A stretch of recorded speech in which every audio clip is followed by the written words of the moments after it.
Kaliforniya Üniversitetining Asa Birleşiginiň prezidentligine Türkmenistanyň hukukçy saýlany.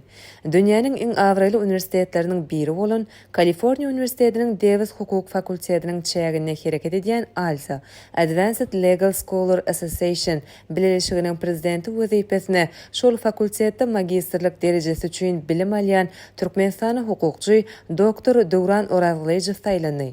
Bu awraly edaranyň inniki döwür üçin prezidenti wezipesi üçin saýlawlar 2024-nji ýylyň 19-njy apreline geçirildi.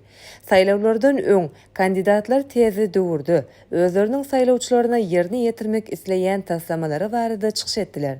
Soňra ses berişige geçildi. Bu sesleriň iň köp möçlerini alan Dr. Dowran Orazlyjew tezi döwür üçin Alsanyň prezidenti wezipesine saýlany.